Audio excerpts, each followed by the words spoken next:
Hi YouTube! Welcome back to another video. Today we're gonna be watching Feeding a Roman Centurion, Pork and Pulse by Tasting History with Max Miller. For once, this is a channel that I genuinely watch. I've been subscribed to this guy for years. I have bought his cookbook actually. And yeah, I genuinely super love this guy. And I love his videos, both separately and together. If you enjoy this type of content, please click like and subscribe, and let's just jump into the video. The diet of an ancient Roman soldier could be pretty monotonous, relying heavily on grains and salt pork. But once in a while, especially if you were an officer like a centurion, you would get access to fresh meat, so you could enjoy a dish like this pork with herb and wine. I need to say, this looks so good. Genuinely so good. Wow! I don't know why I like this specifically. I don't think it's rice, is it? It could be some type. I mean, it's some type of grain, yeah, but some type of rice that I don't know. But this looks so tasty. Wine sauce served with Can you tell I'm hungry? So thank you to my Patreon patrons for supporting this channel for another year as I make a meal for a Roman centurion. This time on Tasting History. Yippee! I've discussed the diet of an average Roman legionary before here on the channel, namely about how when they were on the march, they lived off mostly salted cheese, laudidum, which was salt pork, and buccellatum, or hardtack. The video he's referencing. But very often the diet could have more variation than that, especially if you were an officer, whether you were a general in charge of the entire army, or a centurion in charge of, as the name would suggest, 100 men. Usually it was 80 fighting men and about 20 servants. So based on a number of ancient Roman writings, including lists of foods found in the officers' quarters at Vindolanda, one of the northernmost forts in Roman Britain, I was able to search through the most complete set of recipes that we have from ancient Rome, Dere Coquinaria, sometimes called apicius, to find a recipe that might have been served to a Roman centurion. It starts off small pieces of meat and fine wheat flour or cooked groats you also season with onokokti, and serve with small morsels of pork prepared with the same sauce. What is that? Onokokti can refer to a number of wine-based sauces, and there is a recipe for pork. Hey, look at that! That's a book! That's a book I have! Hey! Made with that sauce later on in the book. It is for Frontinian piglet. You bone it, brown, and truss. Put into a pot garum and wine, and tie together a bundle of leek and dill. Halfway through the cooking, add de frutum. When it is cooked, wash it and dry. What is de frutum? Sprinkle with pepper. De frutum. Is it dried fruits? I'm trying to think, because frutum, the radical at the very least is fruits, or seems to be. I don't know Latin. I speak couple. Actually, more than a couple, strictly speaking, Latin languages, but I don't speak Latin. But what is the frutum? It could really mean anything, honestly. But yeah, I think it's like maybe some type of ground something sauce base, kind of. I don't know. And serve. Now, I've made entire piglets here on the channel before, but today I'm going to do a much smaller portion. So for this recipe, what you'll need is 2 pounds or about a kilogram of pork, 1 tablespoon of garum, or 1 teaspoon of salt. Let me get my garum production from my backyard. This guy actually made his own garum, because it's a sauce that is generally quite pungent and very horrible to produce. So yeah, we don't do that anymore. But yeah, he has made, it's kind of a lost sauce. But he did make his own. Honestly, super props to him. Now, rarely will you hear me suggest salt as an alternative for garum, garum being the fermented fish sauce that was oh so popular in ancient Rome. Typically, a better modern alternative would be Asian fish sauce. But in this case, since we're making something for the military, it's kind of fermented. Using salt is actually probably more appropriate than even using garum. Now, there is some evidence that garum was around certain forts like Vindolanda, but it was not common. In the Roman military, for most of the time, they preferred salt because it's more versatile. It can be used not just to flavor things, but also to preserve food, and it's a lot less cumbersome. Also, I really love how he always puts like a related Pokemon on the background. I love it so much. As it doesn't need to be transported in huge garum bottles. So for this version of the recipe, either one will work. Then 2 cups or 475 milliliters of wine, either red or white, 1 small leek, a small bunch of dill, 3 tablespoons de frutum, the modern equivalent being the reduced grape must known as mostokoto. Then a large... Oh, wait, hold on, that's de frutum. Let me go back, I want to see either that. red or white, 1 small leek, a small bunch of dill, 3 tablespoons de frutum, the modern equivalent being the reduced grape must known as mostokoto. Okay, grape must. Huh. I mean, I guess. Is it fermented or not? I guess maybe a little bit. I don't know. Then a large pinch of pepper and 1 cup or 200 grams of farro or other whole wheat berries. So start by preparing the farro in a saucepan with 2 cups or 475 milliliters of water, and then set it over medium-high heat and bring it to a boil. Then reduce the heat and simmer for 15 minutes. You can also crush the farro up a little bit if you want, and it'll just kind of make a thicker, gloopier pulse, but you can also leave it whole, which is what I'm doing. Now, as it simmers for 15 minutes, prepare your pork by adding a little olive oil to a pan and then sear the pork. This is making me so hungry. This looks so good. Just sear them enough to give a little color on the outside. Then remove them from the pan and add in the wine and the garum, or the salt if you're going to use that, and that should deglaze the pan. Let that come to a simmer and then add the pork back in along with the white part of the leek and the bunch of dill. Let this simmer for 4 or 5 minutes and then add the de frutum and continue to cook until... Not me seeing all this, and then I'm gonna get like fucking McDonald's after this. Yeah, we're not the same. Unfortunately. The pork is done. With smaller pieces, it should take no more than another 4 or 5 minutes. As soon as it's cooked, take it off the heat and remove the pork from the pan, and then take about 3/4 of a cup or 175 milliliters of the wine sauce and add that to the farro, which should still be cooking. That's why it was Stir brown. it in and then let it I cook see. I thought it was going to be the meat 15 juices, but it's the wine, really. Now, while this recipe is not too complicated, it is more complex than what the average ancient Roman legionary would have been eating, as they would have been cooking out on an open fire and they would have been eating out by that open fire. But it is something that an officer would have had access to, like a centurion who ate in their own tent and were served by servants. They would have had more access to the ingredients like de frutum and garum, which most of the people would not have. But everybody... That's the point. Despite me really, not religiously watching, but I generally watch the channel and I've never seen de frutum. Well, as far as I remember, it's been a good many years. So yeah, I could have seen it and just don't remember. But it's not a name that comes up often. So yeah, it makes sense that it's kind of a more specific, more elite ingredient, kind of. At least at times, would have had access to the fresh meat. So make sure to like this video, subscribe to Tasting History, and I will tell you a bit about the fresh meat of the ancient Roman military. Time for history! Sorry, I get excited. The eating habits of Roman military officers really varied depending on time, place, and their rank, as well as if they were trying to show that they were one of the people. What do you mean by that? Many Roman generals even would make an effort to be seen to be eating like the common soldiers. It was said of General Vespasian, future emperor of Rome, that he used to march at the head of his troops. His food was whatever chance offered. In his dress and bearing, he hardly differed from the common soldier. And during the Republic era, Plutarch wrote of the General Gaius Marius that it is a most agreeable spectacle for a Roman soldier when he sees his general eating common bread in public. Wait, this is good. This is like kind of a way to connect the not really aristocratic, but like the higher echelons of society get to connect with the lower ones. It kind of brings out a sense of collectiveness, of unity. But it's kind of weird at the same time that was kind of an active effort, right?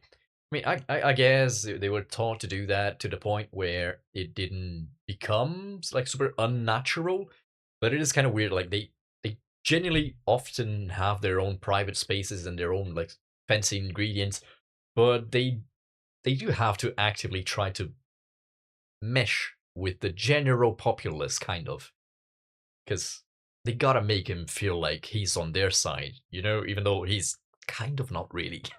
But that's the thing. in public. It was a very Roman generals, they're just like us sort of thing. Yep. But evidence points to the fact that most of the officers, whether they were generals or centurions or really anything in between, definitely ate better than most of the soldiers. It was just showboating, man. It was just showboating. They gotta make it feel like, hey, he's one of us, but not really, not at all. Most of the time. And you can see this partly in the words that the ancient Romans actually used to talk about the different groups eating. When speaking of soldiers, they typically use the phrase gibum capere, or to take food. But when discussing a centurion or other officer, they use the word epulare, meaning to dine or to feast. And that's because while the soldiers were just getting their rations and then cooking right there on an open fire and eating right there next to it, one group of people is just getting sustenance. Another is actually getting to dine, getting to enjoy food, right? Times change, but society's still the same. Roman centurion or other officers had slaves or servants who were preparing the meals for them and then would serve them in their private tents. And even a centurion who was in charge of, 80 fighting men would not eat with those men. They ate with other centurions of varying ranks. It was a very hierarchical centurion society. There are even times when centurions would eat with consuls or emperors of Rome, and so they would really have access to the best quality wine, much more varied herbs, fruits, vegetables, and of course, plenty of fresh meat. Now, meat was important for everyone in the military, but it typically wasn't fresh meat, but rather smoked or salted meat. As Polybius says, the number of swine slaughtered in Italy to feed the army is very large, almost the whole of them supplied by the Po Valley. But if they were slaughtering all of these pigs before the campaign even started, obviously it was all preserved meat, jerky, either pretty much salted or dried or made into sausages or hams, things like that. So where exactly were they getting fresh meat? Well, it would often be acquired along the march. While the logistics and supply lines of the Roman army were incredible. You go past a farm and then you just, you guys, go kill the goats there. The guy doesn't need it. Everything could be provided it's for the Roman army. Rome or the provinces, especially when the army was in distant provinces or in lands that were not even Roman territory. In those cases, the Roman military kind of had to live off of the land. There was a whole group of soldiers known as frumentatores who would go out every few days and acquire meat and vegetables and grain and... I mean, it does make sense, but it's kind of nice to know that they had like kind of field specialists, as it were.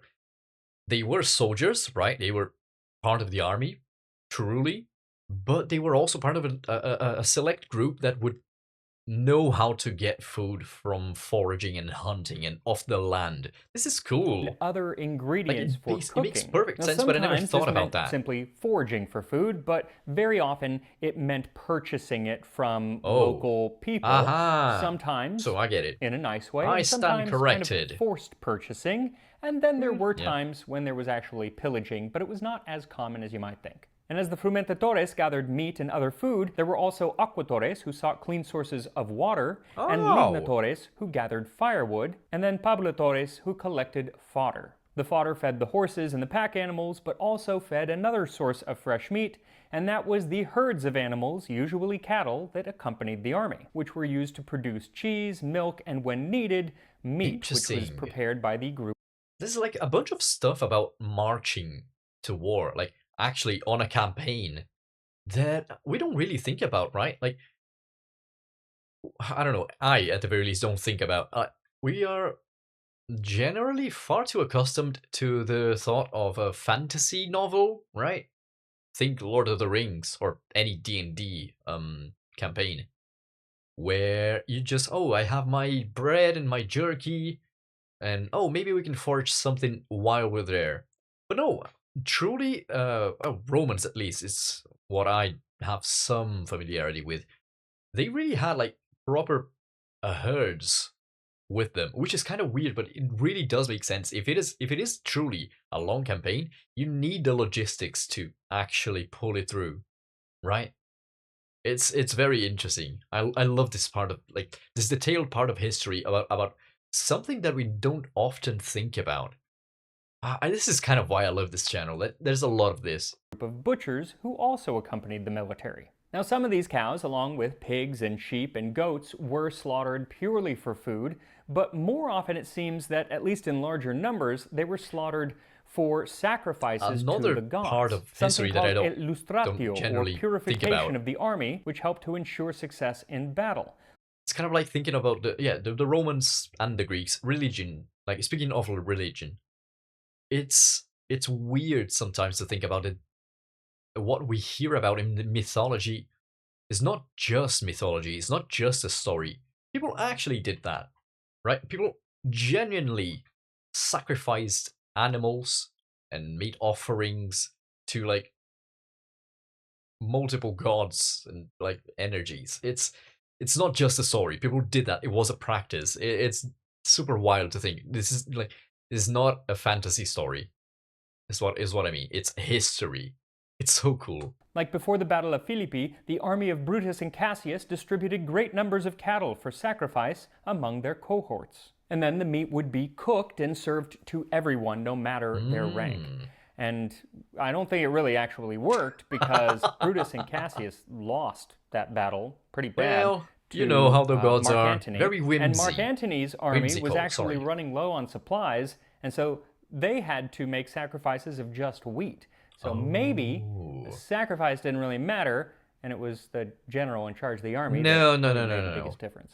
Now, even if no, it's just that you know how the gods are. You make an offering, but they just it's all up to their whims, really. So yeah, you know, it's not to do with the fact that one side had a great general and the other didn't. No, it can't be that. The sacrifices didn't really play a big role in the outcome of the battle. The herds themselves could still play a pivotal role in combat, and not just as a wonderful source of calories. Cattle? When on campaign in Iberia in 206 BC, the great Roman general Scipio Africanus used his herd of cattle as a method of luring his opponent into battle. He found a ravine that was particularly steep and then led the herd of cattle into the bottom and then posted javelin men all around it and just sort of abandoned the cattle. When the Iberians quickly fell upon the animals, he let loose some of the javelin men. It's like, hey, we found some abandoned animals. The Romans must have fled. Must have left them here. It's tough to look after them. But you fell right into my trap. Cool. I like military strategy. I think it's so cool. Well, flash forward 150 years, and Julius Caesar is on campaign in Iberia, and darned if those Iberians didn't try to use the same trick. But Caesar, neglecting the animals, attacked the men and conquered them. There are actually numerous accounts of Roman generals using food to entrap their enemies. Like Tiberius Gracchus, when in Iberia, upon learning that the enemy were suffering from lack of provisions, provided his camp with an elaborate supply of food kind of a shit move there, and then Tiberius. abandoned it. When the enemy had got possession of the camp and had gorged themselves to repletion with the food they found, Gracchus brought back his army and suddenly crushed them. And it wasn't just the Romans, because the Numidian general Marhabal set out a bunch of, not meat, but wine when he was fighting some African tribes. And then to the wine, he added mandragora, which was basically the ancient world's version of a sleeping pill. Then he provoked a fight and fled. When the barbarians captured the camp and in a frenzy of delight greedily drank the drugged wine, Maharbal returned and either took them prisoners or slaughtered them while they lay stretched out as if dead. That's such a cool idea. It's not even like luring into a trap. It is, strictly. But like you let them get your fort or a camp and you leave a lot of drugged wine there.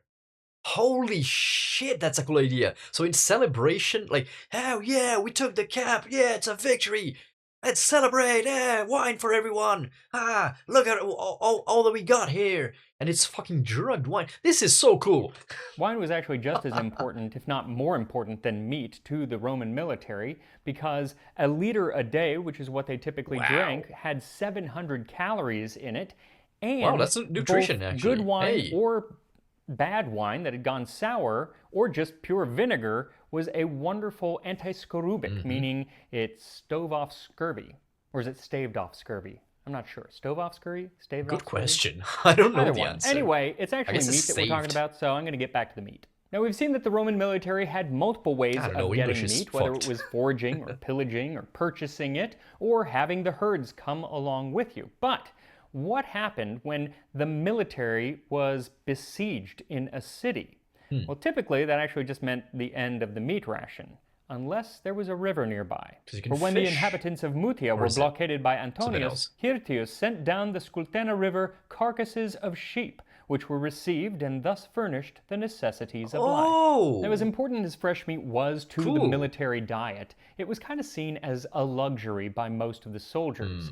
Grain was what made up 75% makes of their sense. calories, and then wine and vegetables and other things made up most of the rest, and then meat was just kind of a little bit. So while an officer might have more access to fresh meat, most of the fighting men just kind of saw it as a garnish. And so when there were times that they actually... When you're trying to feed a bunch of people, which was the case, right? You're literally feeding an army, or if not really an army, but like, well, it's literally an army, but I mean, it's not an army of people, like a massive amount, like, sure, it's 100 people, or groups of tens of people, like the decurions. I don't know how to pronounce that in the American English way. You would often go for like stews and such, right? Though they did apparently cook by themselves, mainly like the groups of tens would have like an assigned cook most of the days. You'd still have to feed 10 people, right? That's a lot. And stews are the most efficient and most easiest, like quickest way to get a proper meal going. So I guess like having fresh meal is really, or fresh meat is not really too helpful, because if you're gonna make a stew anyways, it doesn't really matter if it's salted or not. Sometimes salted is even better. Speaking like about flavors specifically. only got fresh meat, that proved to be a problem. Corbulo and his army, though they had sustained no casualties in battle, were yet beginning to feel the strain of short rations and hardship. They had been reduced to keeping starvation at bay by a diet of meat. And when Julius Caesar's army ran out of grain during a siege, they had to live off of exclusively fresh beef. Oh, and you would think that guys. was a good thing, but it was not. Yeah. Yet If never they don't a have word was grain, heard from the and men's that's lips 70%, unworthy of the 75% dignity of of the Rome diet. or of their previous victories. Nay, That's more, rough. when Caesar addressed single legions at work and declared that if the burden of scarcity were too bitter for them to bear, he would raise the siege, one and all would beseech him not to do so. So as nice as it was to have fresh meat in the Roman military, it was only a good thing when it was accompanied by plenty of grain. And that is why I figured that this farro pulse and pork dish was the ideal meal for a Roman centurion. So once the farro is nice and soft, dish it up along with a good amount of the meat. Then sprinkle the top with pepper and garnish with some of the cooked leek and Sprinkle the top with pepper, didn't you? I must have missed it, but did he put the pepper in the stew or not? When he was actually cooking the meat and the farro. I missed it, because on the top, sure, it brings out a bit of freshness, but I want to taste the fucking pepper throughout the dish fresh dill. a little. And here we are, On top of the pork and freshness wheat on top. pulse, fit for an officer in the legions of ancient Rome. Smells quite good. Definitely looks the wine delicious. and the dill are what I'm getting. I'm actually going to start just with some of this pulse. Yeah, I'm not too big on dill. A little bit, yeah. Like for flavor, yeah, but to eat it proper, Super flavorful. I don't know about that. You could grind it a little bit to make it smoother, but I kind of like it like this. Yeah, the onokokti, the wine sauce, really does elevate it, because otherwise it's just grain. Kind of boring. Yeah, makes this sense. gives it some nice flavor. The garum is there, but it's very, very little. Again, if you wanted to use salt, that's perfectly fine. It's just that garum does add a really interesting flavor. Garum, however you want to say it. I mean, now let me get some of the... It is a very interesting ingredient in itself. So yeah, you should check it out actually, guys. Check it out his video on garum specifically. He has maybe a couple, if I recall correctly. But yeah, it's genuinely such an interesting ingredient, both in of itself, like as an ingredient for dishes, and its history. It's so cool. Meat. I'm not gonna hold it up. So it looks burnt. It's not, but it looks burnt because of the sauce that it was cooked in. But it smells really good. Here we go. Yeah, the color of the wine got into the meat. Perfect texture. So there, what I'm getting is the sweetness from the defrutum, and actually, I wouldn't mind a little bit more of it. What's nice is that while the wine is important, it's not overwhelmingly just wine I was flavored, kind of scared about which it can that. be if you've cooked food in wine. It can become overwhelming. Because it was quite a bit of when wine. that is really the only liquid And it was that's in there, reduced, except for which a little makes garum. it taste even like stronger. The dill comes through, the leek does not. So I don't know if maybe it would help to like sear the leek to kind of release the flavors and then add it in. I mean, that's not what the recipe says, but with ancient Roman recipes, they're always kind of like there's a bunch of details that get lost. Interpretation. Literally lost in history. But that's why I put a little bit of leek just on the plate. It also adds some nice crunch. Very different. That was textures. a nice crunch. That The was cool thing such is, a nice there are a crunch. bunch of different textures. You've got the wheat, the farro, which kind of like pops in the mouth. It's soft but still like toothsome. And then obviously, you know what pork tastes like or feels like. Good whole but grain then rice. The crunchiness of the leek is really nice. I'm so hungry. Yeah, Can you tell? I would actually eat like a whole bowl of this. So maybe I could do a stint as a Roman centurion as long as I didn't have to fight, because I don't think I would be particularly any good at that. Anyway, make this. It's quite good. Try some of those new ingredients. Try some garum, or very just simple. use Simple salt enough if for me you to want. genuinely And I will just see you go next and time try. on Tasting History. Bye-bye, Max. Thank you. Wow. I love this channel. Like, I love the little tidbits of history. Like, it's not only a cooking channel, it's also a history channel. I love it. I love it so much. I am a foodie. Not in the bad sense, I just generally love to eat and love to know how things are made. Whatever. Yeah, that was Feeding a Roman Centurion. Pork and Poles by Tasting History with Max Miller. I hope you enjoyed it. If you did, like and subscribe. And I'll see you in the next one. Ta-ra, bye-bye.